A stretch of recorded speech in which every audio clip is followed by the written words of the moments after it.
Now, the greatest radio shows of all time. Suspense. The Shadow Node. Washington calling David Harding, Counter Spy. Classic radio theater. The Great Gildersleeve. Fibber McGee and Molly. Dragnet. Gunsmoke. The Lone Ranger. Now, step back into our time machine with your host, Wyatt Cox. Good evening, friends of the Inner Sanctum. Danger and Espionage. Brian Donlevy starring in Dangerous Assignment. This episode originally broadcast March 18th, 1953.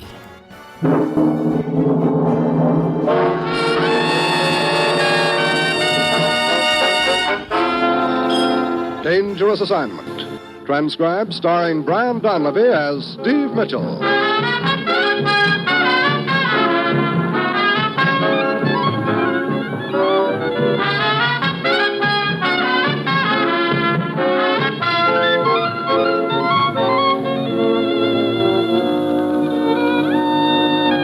Yeah, danger is my assignment. I get sent to a lot of places I can't even pronounce. They all spell the same thing, though, trouble. But when I walk into the commissioner's office, I don't realize that this assignment's going to wind up with me exactly 1 foot from death.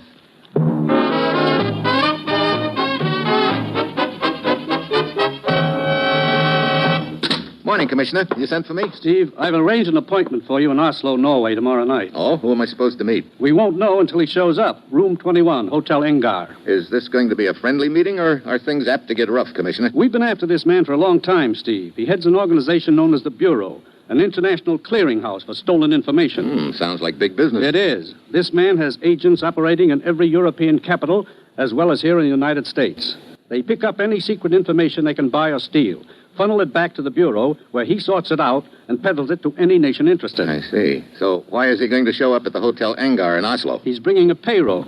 He's to turn over $50,000 to a man representing his agents in this country. And how did we find this out? Our boys grabbed this representative in New York last night as he was about to board a plane for Europe. He talked plenty. I get it. So I take this gent's place and go on to Oslo to meet Mr. Big. Wait a minute, Commissioner. Won't it sort of complicate things if Mr. Big knows what the courier looks like? He won't. A different man is sent for the payroll each time. And the man we have in custody has never met the big shot. Okay, what name do I use? Francis. You're kidding. Nick Francis. That's the courier's name. Get over to Oslo, Steve. It's vitally important we nail the head of this organization. Well, that's it. You've got your assignment. Good luck.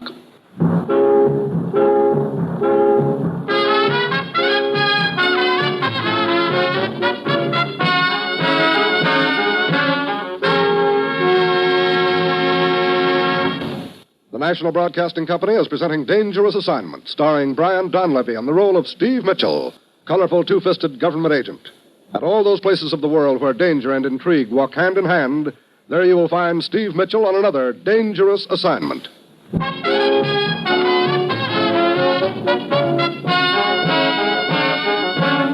Sure, I've got my assignment. Get over to Oslo, Norway under the name Nick Francis and keep an appointment with a gent who heads an international information ring. It's early Thursday evening when my plane lands at the Norwegian capital. As I saunter through the airport waiting room, I get the feeling that a pair of eyes are planted on the back of my head. Attention, please. Will Mr. Francis report to the information desk? Attention, Mr. Francis. Report to Well, here we go already. I don't know if that's good or not. I look around, spot the info desk at the far end of the waiting room, and walk over. Yes, sir. May I assist you? You were paging me. I'm Nick Francis. Oh, yes. A lady has been asking for you. Oh, well. Let me see. Over there. You see the large lady with the red hat carrying the parage cage? Oh, yeah. Sitting next to her on the left, the attractive blonde lady. That's the one. Well, that's better. Here she comes. Looks like Oslo's answer to Marilyn Monroe. I beg pardon? You are Mr. Francis? That's right. Well, I am Helga Strauss. There has been a change of plans, Mr. Francis. I was sent to inform you. It is not safe here at the hotel. Thanks for the tip. What now? You will come with me. I will take you to the meeting. Okay. Lead on, Helga.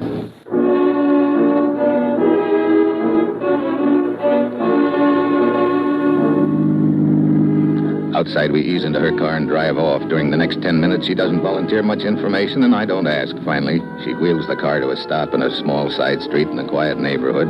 I follow her down a winding path and around to the front of an old, dilapidated house. We push through the rickety front gate and up onto the porch. Hey, place kind of dark. Doesn't seem to be anyone home. Shh. Wait here. I will go around to the back. Want me to come along? No, you wait here.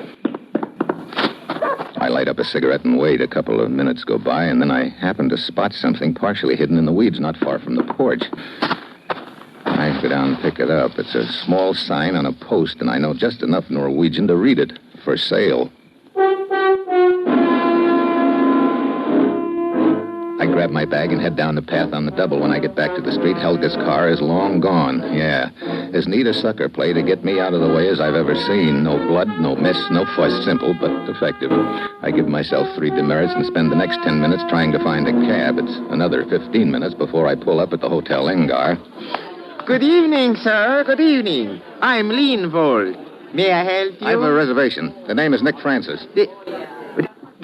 But how can that be, sir? Look, what goes? But Mr. Francis is already in his room. What? Yes, sir. He checked in an hour ago. Went upstairs immediately.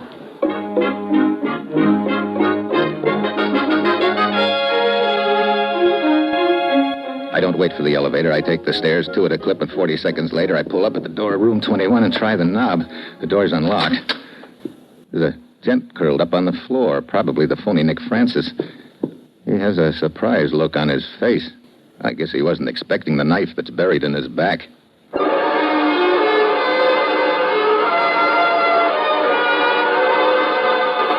5 minutes later, the law arrives in the person of one Lieutenant Roberg. He clears the room of interested spectators, and when we're alone, I show him my credentials and give him a fast rundown on them.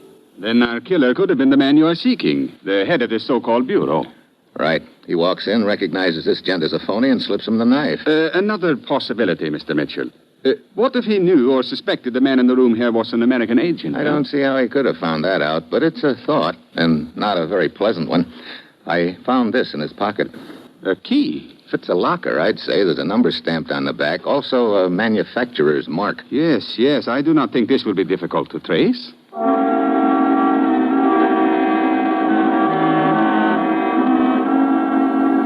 The lieutenant puts in a couple of phone calls and finds out the key is to a baggage locker, and 10 minutes later we roll up in front of the railroad station in a police car. There's the lieutenant and I hurry inside. I bump into an old friend. Oh, excuse me. It's you. Yeah, me. Hold on, sweetheart. Let me go here. I'll call the police. You can whisper for one, Helga. Meet Lieutenant Roberg. What? This lieutenant is the little lady I was telling you about. She's in the real estate business. Specializes in empty houses. So, how fortunate we meet, my dear. I have some questions I would like to ask concerning the affair at the Hotel Engar this evening. I don't know what you're talking about. You can drop that routine, sweetheart. You're up to here in murder. Murder? Yeah, your boyfriend. Rudy, Oh, you lie. A trip to the morgue might convince you. Rudy dead. What was your boyfriend's game? Come on, Helga. I knew very little about it. We met, Rudy and I, at the inn 2 months ago. He was a ski instructor. What inn is this you speak of? Jornson's. It's in the mountains near the village of Avdal.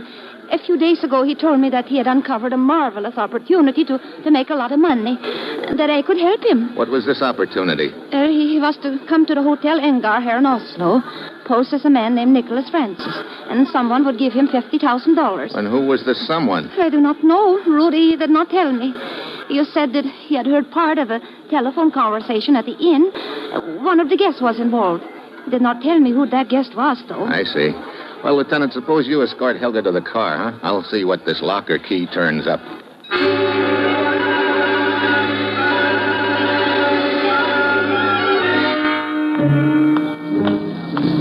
Over here, Mr. Mitchell. Where's our girlfriend? In the car. My man is with her. Here's the stuff I found in the station locker. Small traveling bag, clothing. Also a wallet and identification papers. Checks with what Helga told us. I see. Well, come, let's go back to headquarters then. You go on, Lieutenant. I've just bought a train ticket to Avdal. You are going up to the inn? Yeah. I'm interested in the guests staying there, or one of them anyway. I'd like to find out which one took a little trip to Oslo today. Having rid himself of Rudy, you think he has gone back to the inn? Maybe. Probably to set up another contact with Nick Francis. I see. But suppose our killer knew that the man he was to meet in that room was an American agent. Instead, he finds Rudy, whom he recognizes as the ski instructor.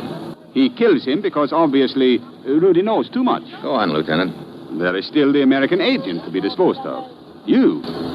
The killer hurries to the airport to contact Nick Francis, perhaps by the same method the girl used. Only she beats him to it, but he gets a good look at me. And now if you show up at the inn... Yeah, I'm a dead pigeon. That is if your theory is right. If you're wrong, I'll see you around, Lieutenant.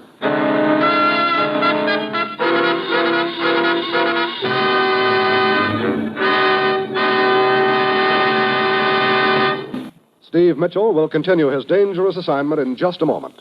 March 18th, 1953, Dangerous Assignment on Classic Radio Theater with Wyatt Cox. Are you in bad pain? You know what I mean. Your knees hurt. Your shoulder hurts. Your elbow and back are constantly killing you.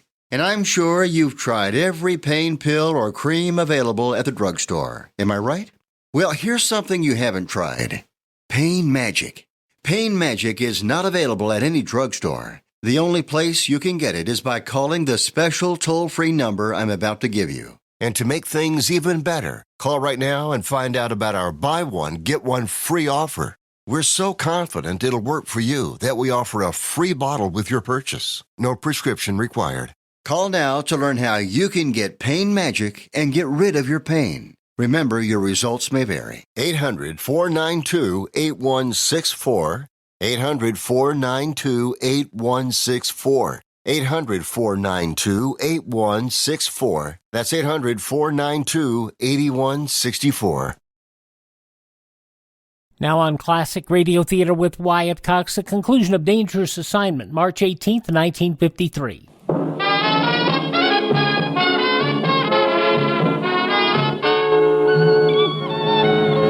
Now back to Dangerous Assignment and Brian Donlevy as Steve Mitchell. Well, at this point, it looks like Rudy, the ski instructor at Jorson's Lodge up in the mountains, decided to deal himself into the card game by posing as Nick Francis to collect a payroll from the boss of an international secret information ring, which, of course, is what I'm trying to do also in order to nab the boss. But Rudy got himself dealt a knife in the back, which, of course, doesn't exactly relax my shoulder blades any. Right now, though, it looks like my best chance of finding the killer is up at the inn, so I hop the next train. 2 hours later, I get off at a small village at the foot of a mountain. Then I spot another guy getting off the train, a fat gent with a cane who comes waddling toward me. Ah, good afternoon, sir. Good afternoon. Hi. Is your destination the inn? Why, yeah. You know where it is? Sight along McCain, sir. Up on the side of the mountain. Huh? Hey, long way up. Hey, Lena should be here any moment. Lena? The innkeeper's daughter. She usually meets the trains. Oh, you're a guest at the inn, Mr.? Whitley is the name, sir. Ronald Whitley. And you? Steve Mitchell. Delighted. Yes, I'm a guest at the inn. But you took a little trip into Oslo, huh? Yes. Made a rare find, too. What? I'm a collector. Isn't this a beauty? The cane? Oh, it's much more than just an ordinary cane. Seat. Ooh. A sword cane, hey? I'm sorry, old boy. Look, would you flourish that thing somewhere else than in the vicinity of my belt buckle? Did I come a bit too close for comfort? Yeah. Here's Lena. Hello, Mr. Whitley. My dear, this is Steve Mitchell. Another guest for you. Hello, Mr. Mitchell. Well, hello. A charming addition to the inn, don't you think, Mitchell? Yeah, and I haven't even seen the inn. Come along, both of you.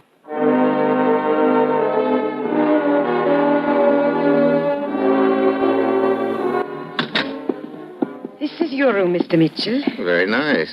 And here, a nice view from this balcony, don't you think? Yeah. Hey, long way down, too. Over there, in that direction, is... Yeah. Oh, sorry, I did not mean to crowd you against the rail. Of course not.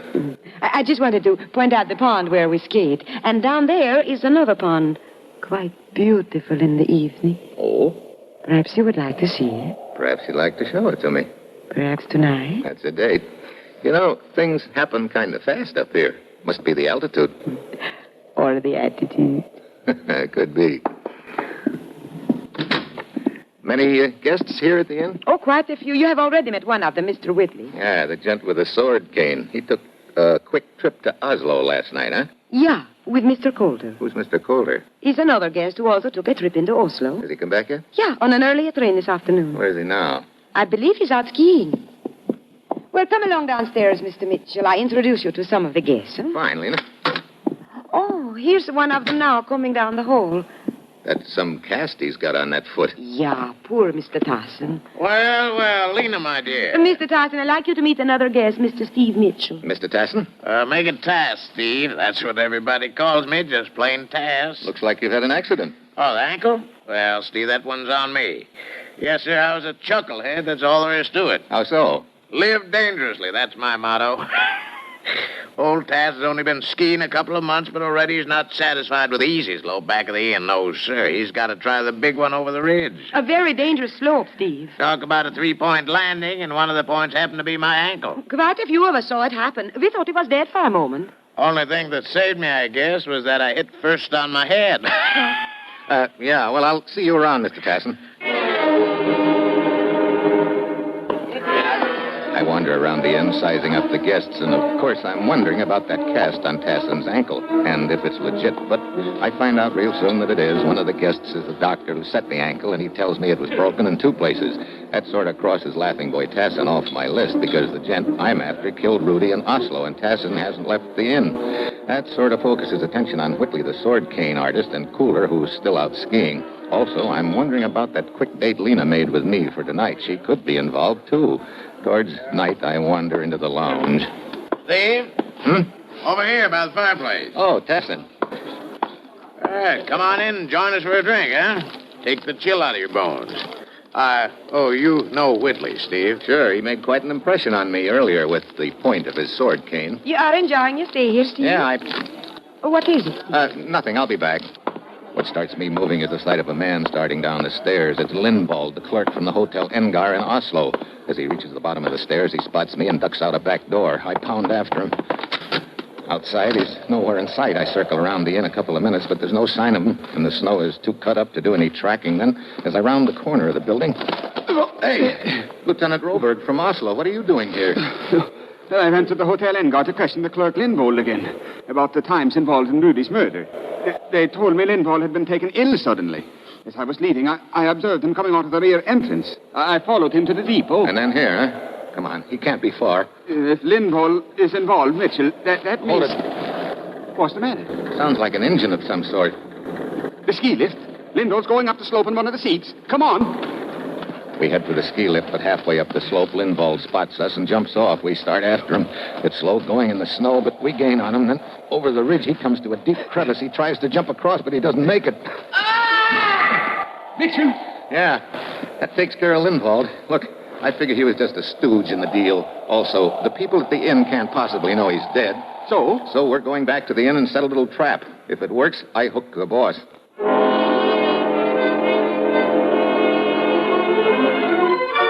When we get to the inn, Lieutenant Roberg goes inside alone. I ease up to a window where I can hear. Is Mr. Mitchell here? No, he went outside some time ago. I am Lieutenant Roberg of the Oslo Police. When Mitchell returns, tell him I am taking a man named Lindvold into the village for questioning. I want Mitchell to join me immediately. Lieutenant Roberg leaves the inn. I wait a few minutes and then stroll inside.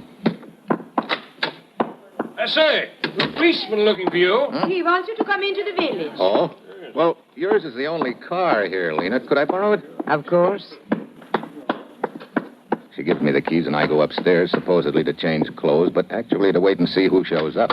I figure the head of the information ring, one of the guests, now thinks that Lindvold is under arrest, and if he's afraid Lindvold will talk, he'll either want to stop me from getting into the village, or else he'll try for a getaway. Either way, he'll want those car keys I've got, and he'll come after them. And it didn't take him long. I say, Mitchell. Whitley? If you're going into the village, would you pick up a couple of magazines for me? Oh, fine. Okay. Here, I've written down the names. Thanks awfully. Hold it, Mitchell. Well, Laughing Boy Tassin. I should have remembered that balcony runs clear across the front of the inn. You get around pretty well for a guy with 1 foot in a cast. I manage. You don't seem surprised to see me. I'm not. That's why Whitley showing up threw me for a moment. No, as soon as I found out Lindvold was in the deal, the lights started to dawn, and you were the logical one. How so? Look, Rudy, the ski instructor, found out there was going to be a payoff to your American representative, Nick Francis, so Rudy decided to pose as Francis and collect. That's right. But he'd have hardly done it if he thought the boss was going to make the payoff in person. He had to be sure the boss wouldn't come to Oslo. How could he be sure? Well, a busted ankle, for instance. I see. Lindvold was to make your payoff for you, but Lindvold recognized Rudy as a phony and knocked him off, then came back here to report to you. That's pretty nice figuring, Mitchell, but too late. Then I'll just step out on the balcony here and hand over those keys. Okay. That's far enough. What happens now? An unfortunate accident. It's a long way down. And you shouldn't have been standing so close to the rail. Neither should you. Mitchell! I dive to one side and hack at his gun. Knocks the shot wild. He swings the gun at me, but I duck under it and throw him off balance. All his weight comes down on the bum foot, and it can't support him. Oh, brother. Mitchell? Mitchell! I double back as you suggested. Hello, Lieutenant. That was Tassin? Yeah, he took the big drop, just like his stooge, Linvald. I guess that's what you call 2 falls to a finish.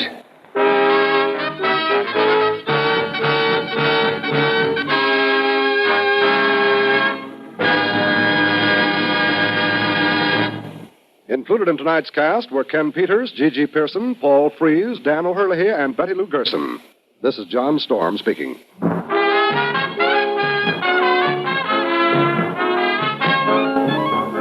Dangerous Assignment, starring Brian Donlevy as Steve Mitchell with Herb Butterfield as the commissioner, is written by Bob Reif and Adrian Jandot and is directed by Bill Karn. Be with us again next week at this same time when Brian Donlevy, starring in the role of Steve Mitchell, will embark on another transcribed Dangerous Assignment. March 18th, 1953, Dangerous Assignment on Classic Radio Theater with Wyatt Cox. After these words from your favorite radio station, we'll head out west to Dodge City, Kansas for an episode of Gunsmoke here on Classic Radio Theater with Wyatt Cox. Are you suffering with arthritis or osteoporosis? Do you have diabetes? Did you know that these are just 2 of the hundreds of diseases that have seen improvement with Dr. Wallach's incredible longevity products? You can't get them at a health food store. The only way to get them is to call us at 800-214-0065. That's 800-214-0065. Do you have heart disease, fibromyalgia, or high blood pressure? Do you have a terrible time losing weight? Dr. Wallach can help. He was a veterinarian and cured diseases in animals. He felt that he could do the same for humans, so he became a physician. Over 50 years of research and helping people like you goes into every bottle of Dr. Wallach's amazing discoveries. Do you want to feel better? Learn how to treat the cause of your problem rather than covering up the symptoms with drugs. Call 800-214-0065. That's 800-214-0065.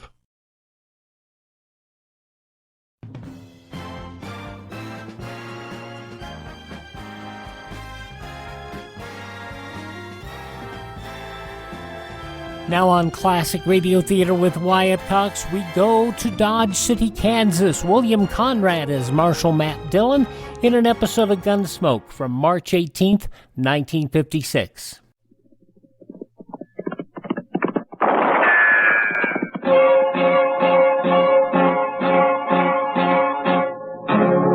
Gunsmoke. Around Dodge City and in the territory on West, there's just one way to handle the killers and the spoilers, and that's with a U.S. Marshal and the smell of gun smoke.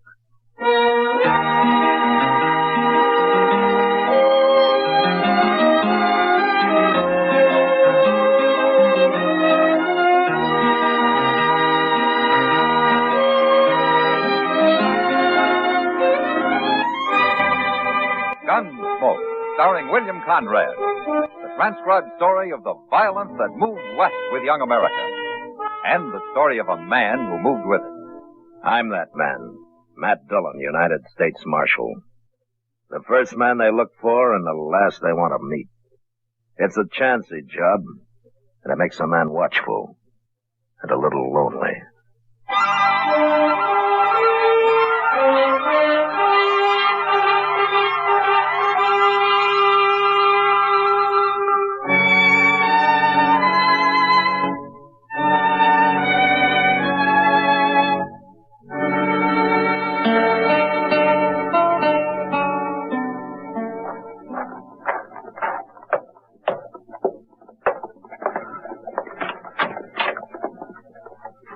Is this the Marshal's office? Yeah, come in, stranger. You're Marshal Dillon? I am. My name's Egan, Marshal. Emmett Egan. I'm glad to know you. It's Chester Proudfoot. How do you do? Oh? The purpose of my visit may surprise you, Marshal. Well, if it doesn't mean trouble, it sure will. I've just deposited $50,000 in the bank here. Huh? That's a lot of money, Egan. Well, it's taken me ever since the war to earn it. I've been up in Chicago, Marshal, running cattle auctions for a man named Swift, but I'm through with that now. No? I want to try something new. Marshal, I don't intend any insult. But if you need money, name your price. I'm afraid I don't follow you, Egan. I want your job. What? I want to be Marshal here. All right, say it out, Egan. I'm serious, Marshal. There are no tricks to this. I've been to Washington, and the War Department's endorsed my application, but they tell me there are no openings, so I came to Dodge. I thought if I can somehow persuade you to quit, maybe they'll put me on here. I think you are serious. Oh, I am. It's simple enough. I'm tired of the kind of work I was doing, and I want to try this. Something exciting. Oh, I see. What would you advise me to do, Marshal? Go back to Chicago. You're a lot safer there. Do you think I'm not qualified to be a lawman? Well, you're wearing a gun. Well, I'm accustomed to authority, Marshal. I was a major under General McClellan. Took my first bullet in the Chickahominy in '62. I see. Is this your first trip to the frontier, Mr. Egan? It's my first since '67. Uh-huh. Well, I still advise you to go back to Chicago. No, Marshal. All right, Mr. Egan, you want this job so bad, you can have it as far as I'm concerned. Now, Mr. Dillon. There's very little money in it and absolutely no thanks. I've been a live target for every drunken bum and glory hunter in Kansas about long enough. You mean it, Marshal? Yeah, but on one condition. Yes? That you hang around for a week. See what it's like. And then if you still want it... Oh, I want it all right. All right, then we'll start right now. I'm ready. What do we do first? You all set, Chester? My. Yes, sir, I guess so. All right, then follow me.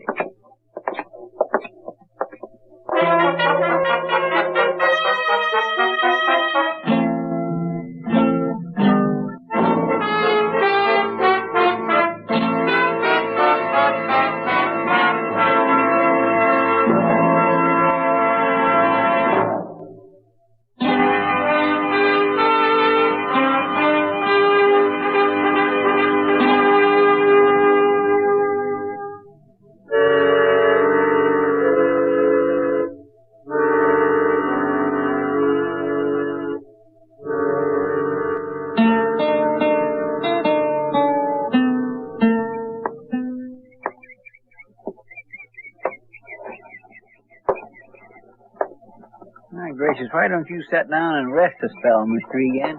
No, thanks. He's gonna wear himself out walking up and down that way. Yeah. You got a match, Chester. Cigarette. Here. Oh, thanks.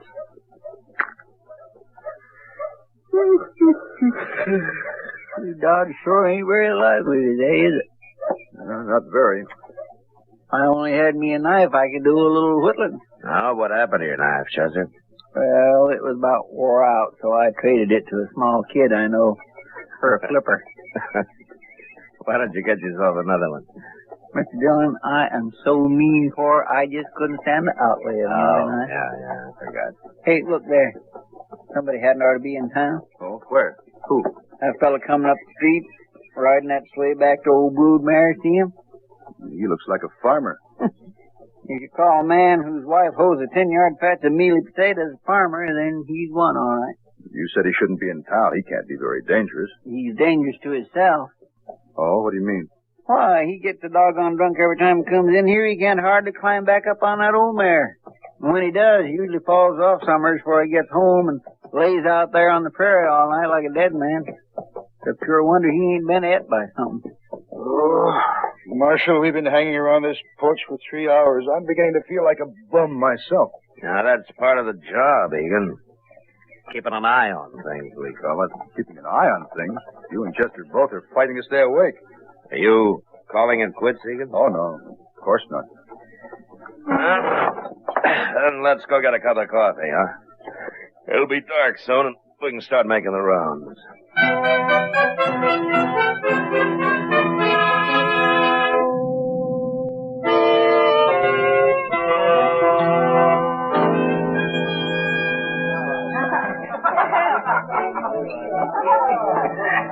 What's the name of this place, Marshal? It's called the Long Branch.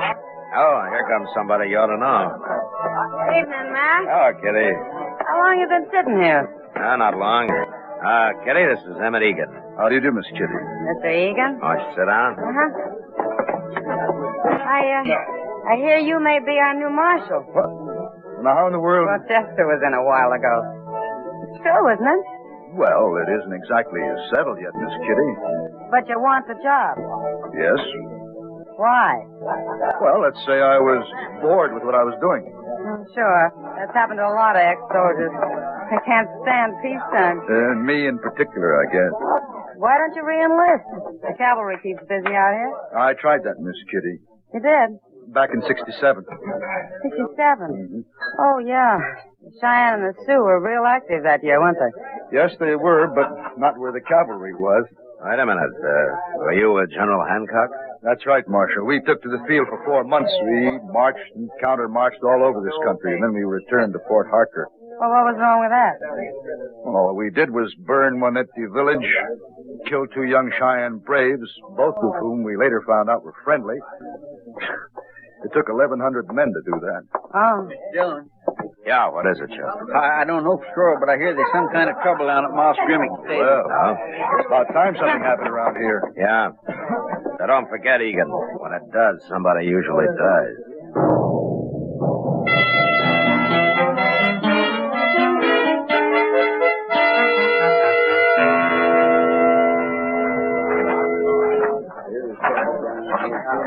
What's the trouble here, men?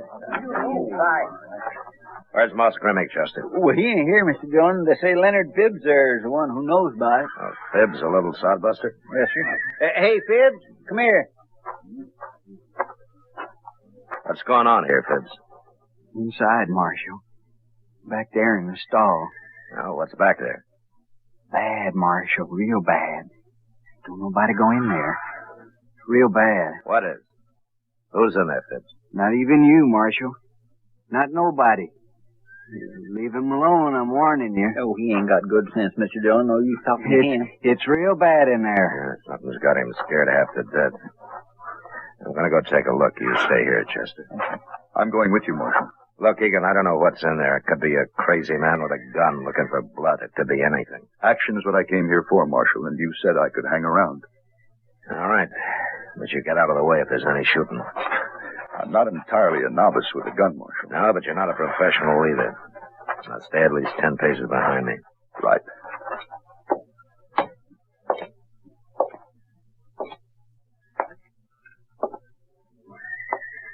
See anything? No. It's Marshal Dillon. Who's in here? Come on, speak up. Maybe he's hiding. Waiting for you. Well, he can't see me any better than I can see him. You're taking an awful chance, Marshal. You stay where you are, Egan.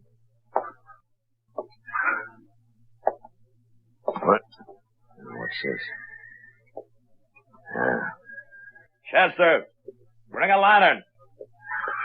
All right, Egan. What is it, Marshal? Nothing we have to kill. What do you mean? You'll see when Chester brings the light. Oh, he's coming. What have you found, Mr. Dillon? Hold the lantern over here, Chester. That's your word. Oh, my goodness. Somebody's gone and hung a man. So that's it. That poor devil. Was this a lynching, Marshal? No, Egan, that's old Tom Sanders. He's been drunk for 20 years. I guess he finally decided to break the habit. You won't get any action out of this.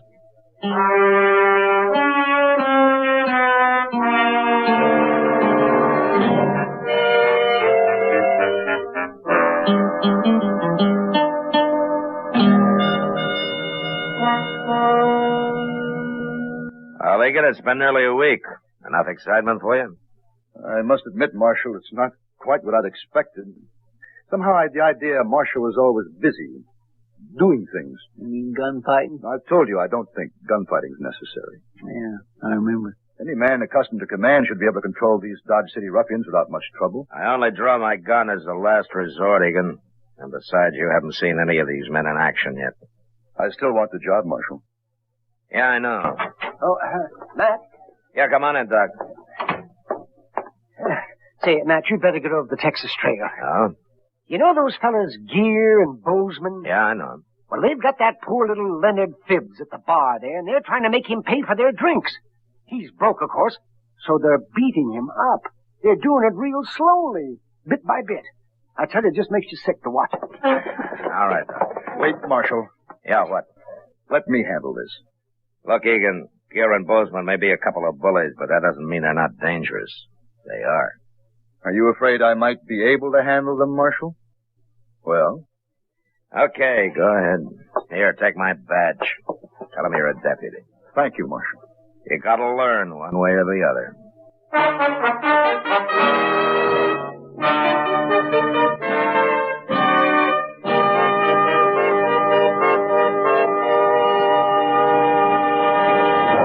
From March 18th, 1956, Gunsmoke on Classic Radio Theater with Wyatt Cox. No offense, but are you a little fat when you look in the mirror? How would you like to learn the secrets to lose 3 to 5 pounds a week easily without joining the gym or going through any crazy diets? It's called Body Sculpt by Med Diet. For the last 2 decades, we've been helping people just like you that have pounds they want to shed. We've helped millions of people lose thousands and thousands of pounds over the years. And now it's your turn. Learn the secrets of how to lose weight with one simple phone call. You'll see an amazing difference in a matter of days. Don't believe us? We'll offer you a money-back guarantee. If you're ready to start losing weight right now, call right now to learn more about your risk-free order to Body Sculpt. Call for your risk-free offer. 800-738-5332. 800-738-5332. 800-738-5332. That's 800-738-5332.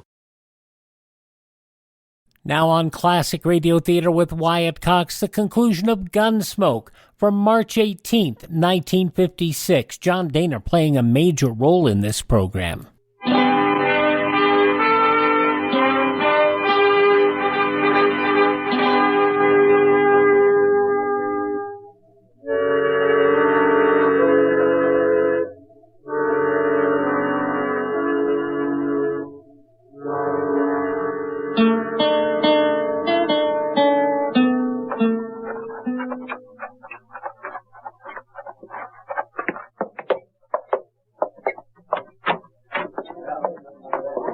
Chester.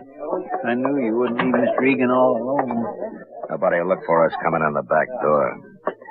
And let's move a little closer. Egan's facing Mr. Dillon. Yeah. Oh, look at poor little Phibbs. They got him all bloody. What makes you think you can do this to a man? Is there no law where you come from?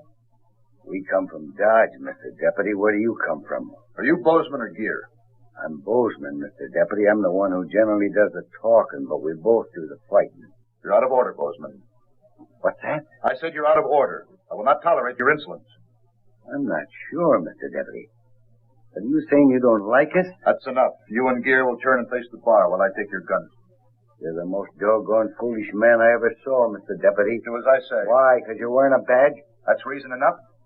Now, Mr. Deputy, that may be reason enough for you. No shooting. I'm ordering you to face the bar. I guess there's no use talking to you, Mr. Deputy. I'll take him along here. He's Hold it, Bozeman! All right, that's enough.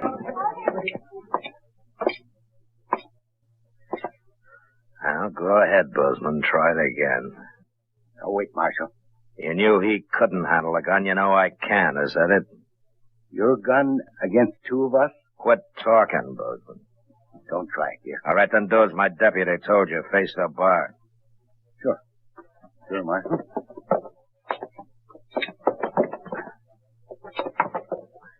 Chester. You want me to lock him up, Mr. Dillon? Here are the guns, Chester. I'll be at Doc's. Maybe he can save Bozeman here from hanging.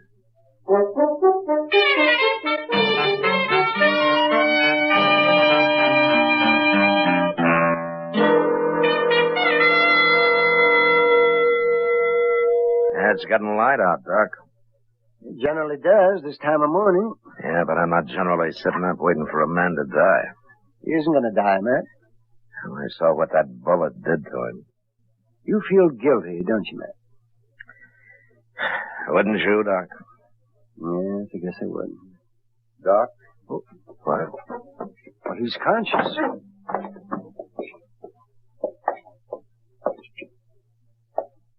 Well, how do you feel, Egan? Pretty fair, Doc. I've been lying here, listening to you talk.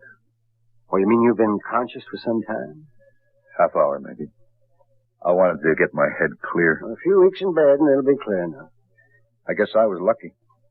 If that bullet had gone 1 inch to the left, you'd have died on the floor, Egan. You were lucky, all right. God protects fools and drunkards, isn't it? Marshal Dillon. Yeah. I heard you saying you felt guilty about this. It wasn't your fault. Well, I should have known what had happened. But I heard you telling Doc how it happened. You faced them the same way I did. They didn't shoot you. It's a little different with me, Egan. How? This is my profession. I've handled enough men to be professional. Egan, why do you think Bozeman did what I told him to do? Because he knew you'd shoot if he didn't? He not only knew I'd shoot, he knew I'd kill him. He knows I can handle a gun pretty well. In that part of the profession, they don't teach in the Army. Takes years and years to learn. Well, I can't complain any more about there not being enough action, can I, Marshal? Yeah, your week's up today, Egan. You want the job? Marshal, you ever been in California? Not for some time. I hear things are pretty active out there. I'll write you and tell you all about it.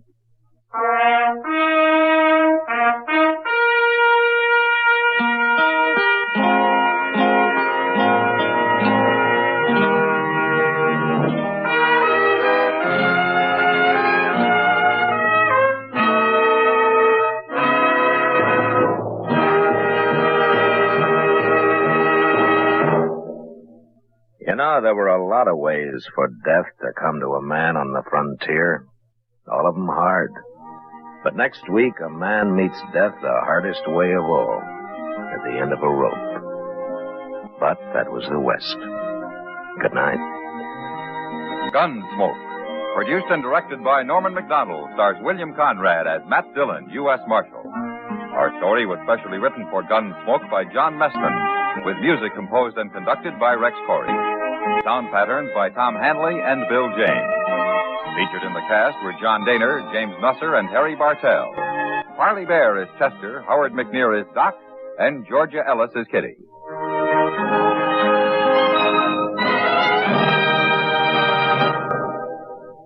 And there you have it, Gunsmoke, as it was originally broadcast on March 18th, 1956 here on Classic Radio Theater.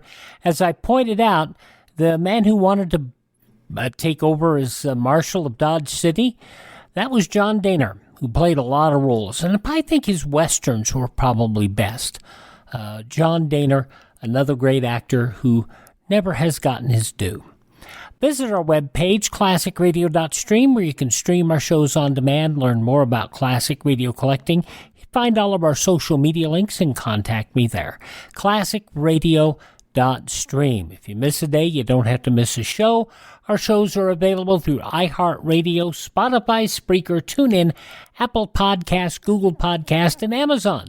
Just search for Classic Radio Theater with Wyatt Cox. That's Classic Radio Theater with Wyatt Cox. Thank this station, support their advertisers, tell all your friends the great radio shows are right here at this spot on the dial. Classic Radio Theater with Wyatt Cox on your favorite radio station.